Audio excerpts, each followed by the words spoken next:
Hi friends, வணக்கம். நான் வந்து பார்த்தீங்கன்னா எக்ஸ்பீரியன்ஸ் அண்ட் நியூஸோட பேசுகிறேன். அவங்க பார்த்தீங்கன்னா நம்ம இன்றைக்கி அப்டேட் பார்க்கணும் அப்படின்னா இந்தியா வர்சஸ் யூஎஸ்ஏ இந்தியாவோட first T20 world cup match பற்றின அப்டேட்ஸ் வந்து பார்க்க போகிறோம். அவங்க பார்த்தீங்கன்னா என்ன அப்டேட்னு பார்த்தீங்கன்னா, இந்த மேட்ச்சை பொறுத்த வரைக்கும் வந்து பார்த்தீங்கன்னா டாஸ் வின் பண்ண அமெரிக்கா டீம் வந்து பார்த்தீங்கன்னா ஃபஸ்ட்டு வந்து பவுலிங் பண்ணணும்னு சொன்னாங்க. இதன் காரணமாக ஃபஸ்ட் பேட்டிங் பண்ண நம்ம இந்தியா டீமால் வந்து பார்த்திங்கன்னா கிட்டத்தட்ட 9 விக்கெட்டுகளை இழந்து 161 ரன் தான் இருக்க முடிஞ்சு.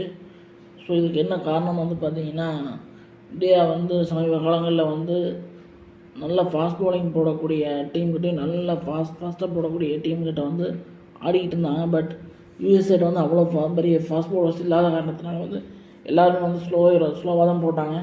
ஸோ 140 180 ஆடி பாருங்க நம்ம இந்தியா டீம் வந்து பார்த்திங்கன்னா ஒரு 130 135 132 ஆடும்போது அது ரொம்பவே ஸ்லோவாக இருந்துச்சு. அதனால தான் வந்து பேட்ஸ்மேன்ஸ் அடிக்க போகிறப்பெல்லாம் வந்து விக்கெட் போயிட்டே இருந்துச்சு.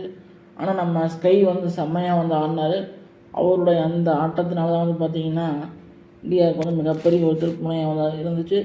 அவர் மட்டும் 84 அடிக்கல அப்படின்னு கடைசி வரைக்கும் அவுட் ஆகாமல் இல்லைன்னு சொன்னால் நம்ம வந்து ஜெயிச்சிருக்கவே முடியாதுங்கிறது எல்லாத்துக்குமே தெரியும். ஸோ அதுதான் அவருக்கான பாராட்டுகள் வந்து நம்ம தெரிவிச்சுக்கலாம். அதே போல் வந்து பார்த்திங்கன்னா இந்த மேட்ச்சில் வந்து அவர் தான் வந்து நல்லா ஸ்கோர் பண்ணார். அவருக்கு வந்து ஆல்டர்னேட்டிவ் வந்து கொடுத்தாங்க.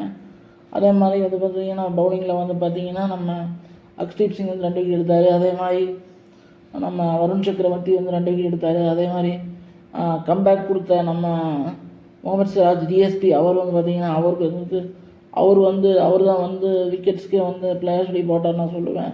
அவர் தான் வந்து 3 விக்கெட் எடுத்தார். ஸோ அப்படி அடுத்து கிட்டத்தட்ட 29 ரன் வித்தியாசம் வந்து இந்தியா வந்து ஒரு கம்ஃபர்டபுளான வின்னிங் வந்து பெற்றுட்டாங்க. இதில் நான் கூடுதலாக ஒரு அப்டேட் சொல்ல விரும்புகிறேன். இது வந்து பார்த்திங்கன்னா அமெரிக்கா மட்டும் இந்தியாவுக்கு வந்து கிளி கொடுக்கல. எல்லா சின்ன டீமும் வந்து எல்லா பெரிய டீமுக்கும் வந்து பார்த்திங்கன்னா ஒரு ஃபைட் கொடுத்துட்ருக்காங்க.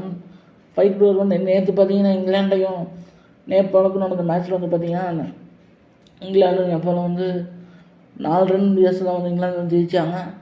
அந்த அளவுக்கு வந்து ஒரு டஃப்பான ஸ்கோர்ஸ் தான் வந்து கொடுத்தாங்க. ஸோ ஒரு சின்ன டீம்கிட்ட எல்லாமே பெரிய டீம்ஸ் வந்து கொஞ்சம் கேர்ஃபுல்லாக தான் ஆட வேண்டிய ஒரு சூழ்நிலை வந்துருக்கு. அதே மாதிரி பார்த்திங்கன்னா இப்போ நடந்துட்டு இருந்த மேட்ச்சில் வந்து பார்த்திங்கன்னா சிம்பாப்வேவும் நம்ம ஒமனும் வந்து மோதிக்கிட்டாங்க. அந்த போட்டியில் வந்து சிம்பாப்வே வந்து வின் பண்ணிட்டாங்க. அதே மாதிரி மத்தியானம் நடந்த மேட்ச்சில் வந்து ஸ்காட்லாண்டு வந்து நம்ம